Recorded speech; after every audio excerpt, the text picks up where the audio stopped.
There is a strange thing happening every day that very few people stop to look straight at. People wake up when it is not yet light, stepping out of the house with minds full of numbers. They work, calculate, worry about the future, prevent, accumulate, invest, all revolving on a single axis: money. Without money, there is insecurity. Once there is money, the insecurity still does not disappear. It just changes shape. From the fear of lack, it shifts to the fear of loss. People often say money cannot buy happiness. But those very same people who say that sentence do not want to live without money for even a single day. A silent but persistent paradox. Humans crave a life of fulfillment, but the more full it is, the more they worry. They say they want freedom, yet they bind themselves to numbers, to goals that have no stopping point. Expectations that, once reached, only spawn new expectations. So ultimately, is money a friend or a trap? Is it a means to live, or a purpose that makes people forget they are living? This question is not reserved only for the rich. You don't need to have a lot of money to be obsessed with it. Just a little lack is enough to disturb the mind. And if one is wealthy, the fear of loss becomes a shadow that clings relentlessly, silent but no less destructive. The material world is becoming increasingly chaotic, where everything has a price, but not everything has value.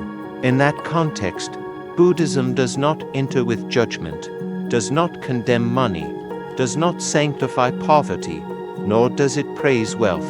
The Buddha only quietly sets a different viewpoint, a different light.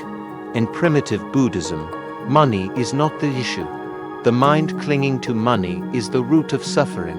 Suffering is not born from matter. Suffering is born from identification. When people begin to identify their self-worth with the amount of money they have, with what they own, with their position on the social ladder, then from that moment, inner freedom has been put up as a wager.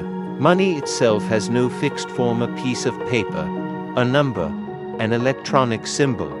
It has no morality, no good or evil. But what it stirs up in the human heart is incredibly powerful. Some look at money with eyes of desire. Some look at money with eyes of suspicion. Some see money as salvation. Some consider money an obstacle. And there are many people who both love and hate money, wanting to have it but fearing dependence on it, wanting to be rich but feeling guilty because of ambition, wanting to live simply but not daring to let go of work, of income, of that fragile sense of safety. The Buddha never said that money is bad. He also did not tell practitioners they must live in poverty. Material life is not eliminated from the path of practice. The only thing pointed out is the nature of suffering. Suffering does not lie in money. Suffering lies in the attachment to money. Money is like a stream of water. It can irrigate a dry field but can also wash away a fragile house. The deciding factor is not the water, but whose hand is steering. Spending money does not create karma by itself, but the mind of the person using the money does. When money is used to help, share, and create value, it becomes a flow of goodness. When money is used to manipulate, destroy, or bribe, it becomes a force pushing toward unwholesome karma. People often say money is power. Buddhism does not deny that but will ask a deeper question. Is the mind steady when holding that power? In the scriptures, there are many wealthy lay followers who were praised, not for the massive assets they owned, but for how they used money according to the Dharma. They knew how to build wealth through right livelihood, knew how to support their families with clean money, and knew how to help the community.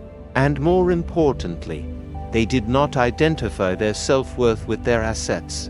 A person can drive a luxury car, live in a beautiful house, but still be an awakened person if those things do not become an extension of their ego. Conversely, there are those who live very frugally, eating simply, but every day they are jealous, envious, and miserable because of a lack of money, that person is still bound by money even though they don't have much in hand. This exposes a truth that is hard to accept. Material poverty does not equal inner freedom. Money is neither good nor bad. Money is a neutral mirror, reflecting exactly what is already in the mind. If inside there is greed, money will amplify greed. If inside there is anger, money will feed arrogance. If inside there is mindfulness, money becomes a skillful means. And when people are quiet enough to observe themselves in the moment of contact with money, an important realization will gradually emerge. Wealth is not just an external matter. Rich or poor, ultimately, is a state of mind. Fulfillment does not lie in increasing numbers, but in whether the mind has ceased its urgency. When the mind is still running, no amount of money is enough. When the mind knows how to stop, very little can also be surplus. This is the key point that Buddhism wants to illuminate, not changing the amount of money, but transforming the relationship between the mind and money.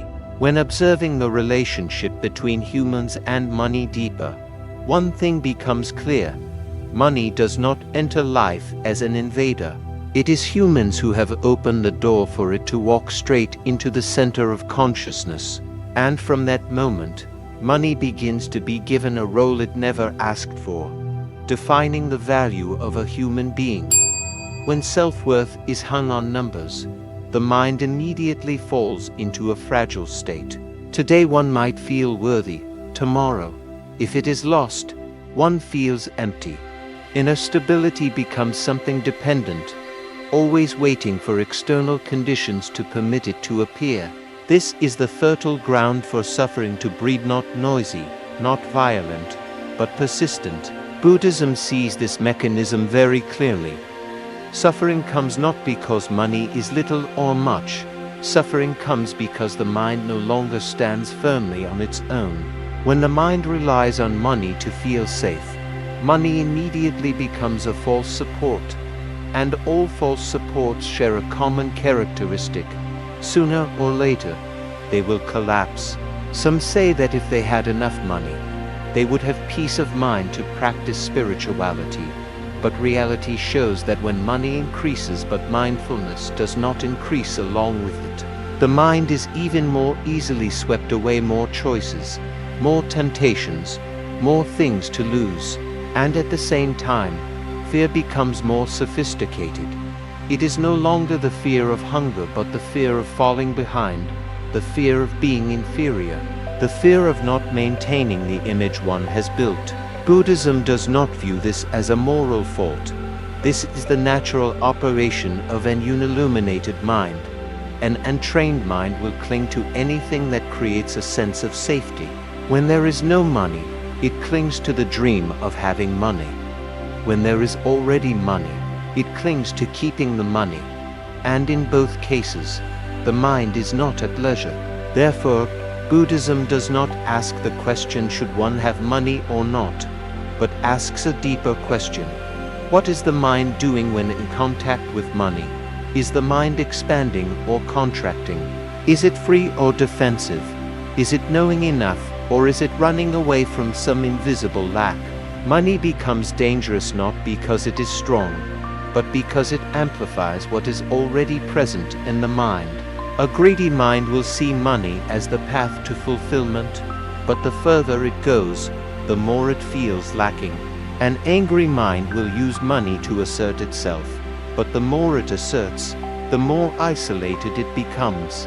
A deluded mind will believe that just reaching one more milestone, one more number, then all insecurity will disappear. But the truth is, insecurity just changes its coat.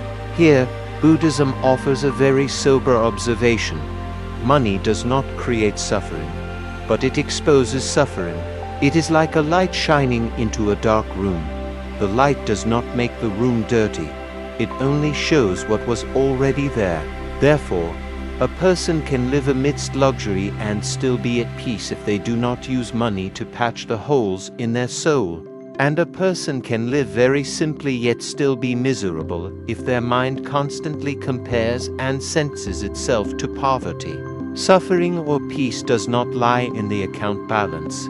It lies in the level of attachment. Buddhism calls this clinging. Clinging to having, clinging to not having, clinging to gain, clinging to loss. And as long as there is clinging, as long as there is grasping, then whether money comes or goes, the mind still cannot rest. The path that the Buddha pointed out is not running away from money, nor is it blindly throwing oneself into getting rich. It is the path of seeing clearly, seeing money exactly as its nature is, and means nothing more, nothing less. When money is placed in the right position, it no longer has the right to decide the value of life. It returns to its original role, supporting life, not dominating life. And from that moment, a very subtle movement begins to take place. The mind gradually withdraws the power it wrongly gave to money. Stability is no longer hung on the outside. It begins to be rediscovered on the inside. This is the first step, but also the most important step on the path of liberation from suffering related to material things, not by eliminating money, but by not letting money occupy the space of the mind, not by having less, but by clinging less. When the relationship between the mind and money begins to be illuminated, humans can step toward a deeper question. Ultimately, what exactly is being rich? And does the wealth that the world chases truly coincide with the wealth that Buddhism speaks of or not? When the relationship between the mind and money is reset to the right place, a big question naturally appears. What is rich? Most people answer this question with numbers. The amount of money in the account, the assets in one's name, the number of things that can be measured, counted, shown off, and compared. But Buddhism does not deny those numbers, only quietly asks one more important thing. Is it enough yet? Enough is not a fixed ceiling. Enough is not in a statistical table. Enough is an inner state. It is when the mind ceases its urgency, ceases running after things, ceases comparing, ceases craving things just to fill an invisible feeling of lack. A person can own a lot and still never touch the word enough. And there are people who do not have much, but their minds are already at peace. In the view of Buddhism, wealth does not have just one level. It has many layers, and each layer reflects a different level of awakening. The most visible layer is external wealth, assets, material things, comforts, social status. This is the type of wealth that the world easily understands, easily pursues, and is also the easiest to get lost in. It brings a sense of safety very quickly, but it also vanishes very quickly. An economic fluctuation, an illness, a wrong decision, everything can collapse like a castle built on sand. External wealth is not wrong, but if one stops there, one will live in a state of constant defense. One must keep, must be better, must not lose. And that very effort to keep silently drains the life energy. Deeper is inner wealth, a quiet soul, a heart that knows enough, a capacity to be fully present without being dragged away by the market, by advertisements, by the gaze of others. Inner wealth is when a person knows clearly who they are without needing to prove it through cars, houses, branded goods, or positions. It is when one can walk and still feel free, sit alone without feeling lacking, give without demanding recognition. This wealth no one can take away because it does not lie anywhere to be taken. It lies in every breath lived with mindfulness. But Buddhism does not stop there. There is an even deeper layer, rarely mentioned but decisive for the entire direction of life: righteous wealth. Righteous wealth is not being rich because of accumulating much, but being rich because of knowing how to let go. Not living to gather until full, but living to listen to what is just right. A person rich in the Dharma knows how to use money like using salt. just enough to make life flavorful, but not too much to spoil the whole pot of soup. They can live with much without being dragged away by the much. They can live with little without feeling they lack. Such people do not fear loss because they never grasp tightly, do not need to show off because they do not carry inside a sense of lack needing to be proved. And paradoxically, it is they who are the truly rich people, even though perhaps no one calls them millionaires. Those living in thatched huts, but knowing the taste of each grain of rice can be richer than people sitting in luxurious restaurants but with minds full of dissatisfaction. A person with a moderate income, but bearing no debt of conscience, can be more at peace than a person with a full account living in panic, fear, and pressure. Here, Buddhism resets the order of values. Wealth is first of all a feeling of freedom from the inside, not an external title. But why is it so hard for humans to touch the word enough? Why does the more one has, the more one feels lacking? The answer lies deep in the structure of the mind, where the Buddha pointed out the image of an invisible well. That well does not lie outside in the world, it lies right in the heart of each person. That is the well of desire. People can throw into it money, stuff, luxurious experiences, praise, achievements, fame, but that well remains empty not because of a lack of water, but because the mind does not know how to stop. Desire, according to the Buddha's words, is like a fire. Pour more fuel and it flares up. Withdraw fuel and it becomes restless, angry, demanding. The more one has, the greater the fear of loss, the higher one climbs, the deeper the fear of falling, the more successful, the more sophisticated the obsession with failure. Humans often tell themselves, just a little bit more, and it will be fine.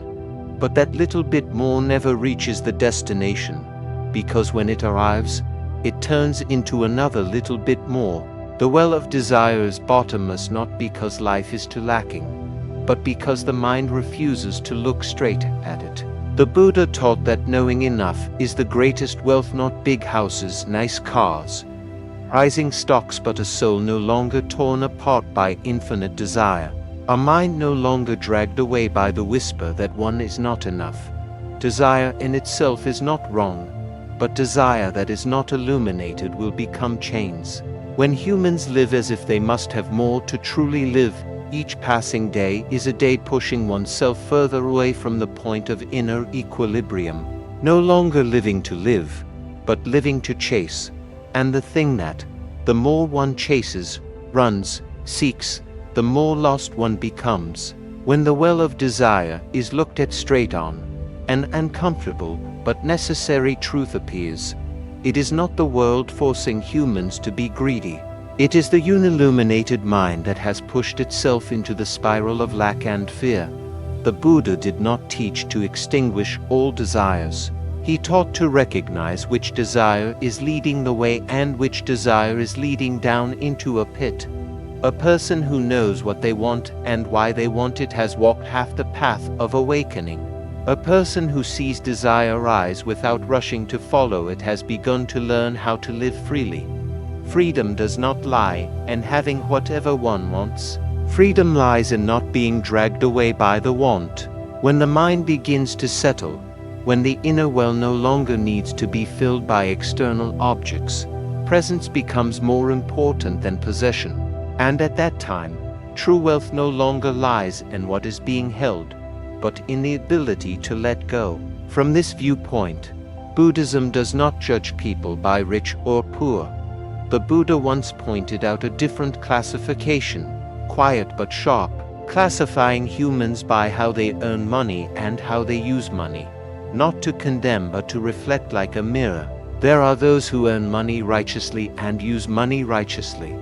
They do business honestly, do not deceive, do not harm people. They not only create wealth but also know how to use it to nurture, help, and develop. Money in their hands does not blur the heart of compassion. On the contrary, it becomes a means to nurture responsibility and sharing. These are rare people, not because they are good at making money, but because they do not let money control their minds. There are those who earn money righteously but use money unrighteously.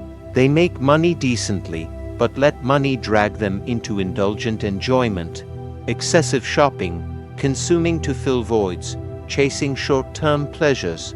They do no evil but also sow no seeds of blessings. Their minds are not greedy, and the way they earn but not awake enough, and the way they use. And that very lack of wakefulness makes money a rope dragging them far away from themselves. There are those who earn money unrighteously but use money seemingly righteously. They create wealth through schemes and calculations but take that money to give charity, make offerings, and help the poor. Outwardly, the behavior looks good, but because the root of the money comes from unwholesome karma, the blessings generated are also tainted. This is an effort to atone without correcting the root, a way of fighting poison with poison. The mind of this person may want good, but is not bright enough to return to where they need to return most. And finally, there are those who earn money unrighteously and use money unrighteously. Fraud, theft, scheming to rake in, then using that money for debauchery, destroying body and mind, sowing suffering for others. For them, money is no longer a means. It becomes a door opening to deeper suffering, not only for others but for themselves. Their assets are a heavy block of karmic debt. Sooner or later it will be reclaimed, not by money but by body, mind, and life. Through those four types of people, one thing becomes very clear. It is not having money or not having money that determines suffering or peace, but the consciousness when in contact with money. An ordinary person can still become a wise one if they know how to make honest money and use it with compassion. And a very rich person can also burn themselves up if they let money dim their clarity and kindness. The Buddha placed emphasis on right livelihood. Righteous occupation is not a minor detail in spiritual life. It is a branch of the Noble Eightfold Path. Not everyone who practices needs to leave worldly life. On the contrary, living in the world, laboring honestly, raising a family with clean money, is a solid way of practice. If one is not solid in life, it is very hard to go deep into the way. Money, if not understood correctly, will become a difficult energy flow to keep. It stirs up lust and worry. But if kept in mindfulness, it becomes a very clear test. Every time earning money, every time spending money, every time losing money is a time the mind is illuminated. And when looking deeper into the motive behind both earning and spending, one begins to see again that invisible well is still parched.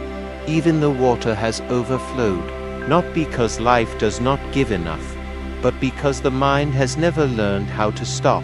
There is a truth no one can avoid. Whether rich or poor, powerful or nameless, death is not noisy, does not negotiate, does not wait for humans to be ready. And every time death appears, it carries a cold but clear message. Nothing truly belongs to anyone. Money does not follow. Houses do not follow fame, titles, degrees, stocks, gold, and silver all stop before the final threshold.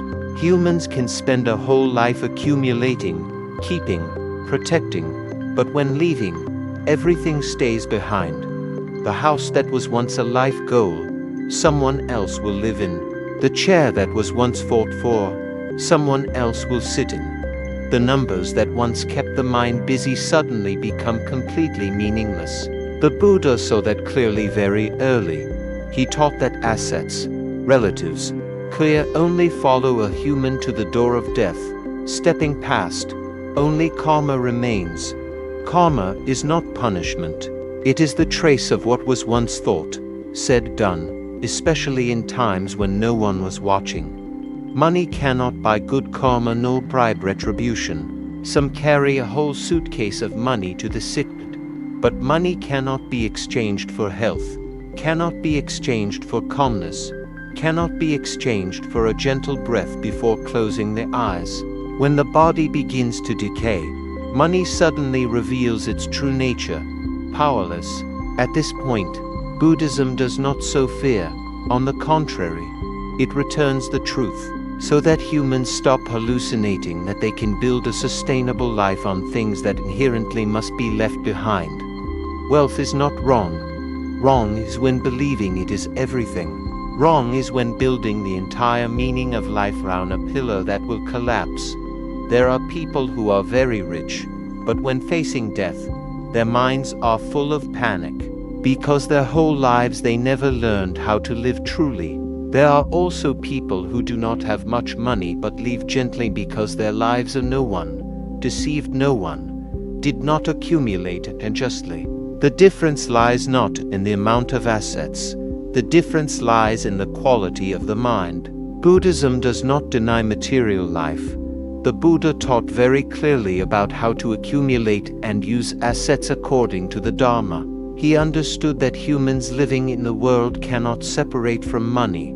But what he warned against is not letting money become the center of life. When money sits in the chairman's seat, wisdom must step down, and from then on humans live by survival reflexes instead of mindfulness. Transforming the relationship with money is not letting go of everything to become a monk, nor is it deceiving oneself that one does not need money when the mind is still tormented by lack. Transforming is an honest and patient process. It starts with looking back at how money is earned. Does money come from honest labor, from valuable creativity, or from calculation and unhealthy competition? Earning money righteously not only nourishes the body, it nourishes the way. Clean money makes the mind peaceful. After that is looking back at how money is spent. Is money being used to nurture life or to cover up unhealed pains? Buying because of need or because of the fear of being left behind? Spending because of mindfulness or because of escape? Every time spending money is a time the mind is revealed not wasteful, not stingy, not used to show off, nor used to patch the ego. Transforming is also learning to relax, not stressed when having little, not arrogant when having much, not panicked when losing, not trading oneself just to have more. This is not a technique, this is a lifestyle, a training of the mind day by day. When money is no longer used to fill inner voids, humans begin to feel a subtle change. Peace no longer comes from outside. It appears as a natural consequence of living rightly. And at this point, money gradually returns to its appropriate position, a companion, not a boss. Fearing money is one extreme. Being greedy for money is another extreme. Buddhism does not invite humans to stand on either of those sides. The path pointed out is the middle way, where money is not discarded nor worshipped, where money is used but not given the power to rule consciousness. In this world, everyone needs money to live. Without money, it is hard to nourish the body, hard to raise a family, hard to help others, hard to do kind things sustainably. Denying the role of money is a form of self-deception, but giving money the right to decide every thought, emotion, and choice is a form of losing oneself. When the means sits on the master's seat, humans no longer live by wisdom but live by survival reflexes. Transforming the relationship with money is not a sudden action. It is a long, silent, and profound process. First is learning to place a peaceful mind before money, working not only because of the pressure to win or lose but because of the joy of creating value. Saving not because of fear of loss but because of knowing how to preserve. Enjoying when appropriate without turning enjoyment into an escape route for unhealed emotions. Transforming is also learning to share, not waiting until one is really rich to give. Just a meal warm enough for the belly can share a part, not to accumulate merit but to train the mind in letting go. Some fear giving because they think they will lack.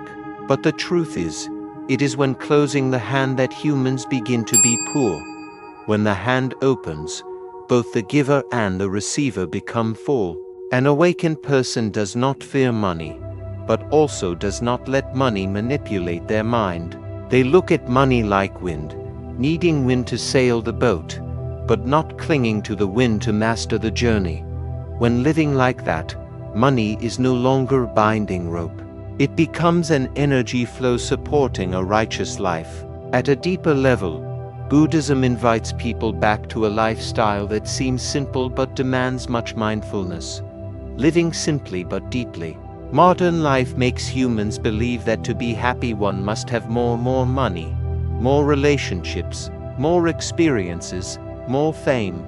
But the more one has, the emptier the mind, the more one runs, the more tired the body, the more one achieves, the more sophisticated the confusion. Simplicity is not poverty. Simplicity is knowing what is enough for a deep soul. When matter exceeds true needs, it begins to feed illusions. A shirt is inherently for wearing. But when there are too many, humans start wearing them to show off. A meal is inherently to nourish the body. But when there are too many choices, humans start eating because of sadness, loneliness, habit. Living simply is an intentional act, not because one does not have, but because one sees clearly, seeing that having more does not make the mind more peaceful, seeing that removing a bit makes the mind much lighter. A person can live in a small house but wake up every morning with gratitude, every meal chewed slowly in mindfulness, every word spoken from a heart of kindness. That person is living like an awakened one amidst the world. Conversely, there are those who live amidst surplus comfort, but are always worried, stressed, afraid of being surpassed. That person, despite having everything, still lives like a lacking person. The depth of a human does not lie in what they own but lies in the ability to see clearly oneself amidst a life full of temptations. Living deeply is not being easily dragged away, not buying an item just because an advertisement touches a fear, not living according to the expectations of the crowd, not chasing trends, not speaking according to the majority. That person may not speak much, but every action is rooted in a quiet inner self, not flashy, but carrying a kind of light that others can feel. The light of spaciousness that needs no decoration. Living simply is also cleaning up surplus stuff, cleaning up clinging illusions, cleaning up relationships that are only habits, and finally cleaning up the very ego that always wants to be more. When there is nothing left that needs to be added, humans realize that what is present is already full. After all, one thing can be clearly seen. Money is not the enemy, nor the savior. Money is a silent teacher. It teaches humans about greed every time they do not know enough. It teaches about attachment every time they fear loss. It teaches about true value every time they see themselves as meaningless without it. Money is a teacher if one knows how to learn. Money is a slave if forced to carry the voids in the mind. Money is a friend if not used to define oneself. Money is a burden if letting it control every choice in life. A truly free person is not someone who doesn't need money, but someone who can live with money without being bound by it. The Buddha did not teach to abandon all money, nor did he advise becoming a poor person. He pointed out a path to live amidst the world without being swept away by the world, using matter without letting matter use oneself back. When seeing that clearly, money becomes the wind pushing the spiritual boat toward the shore of enlightenment, not a tornado washing away the ideal of life. Suffering or peace does not come from the dish, but from the person holding the chopsticks, not from the amount of money, but from the mind grasping or letting go. And when the mind knows how to let go, liberation is no longer a distant concept but begins to manifest right in every very ordinary choice.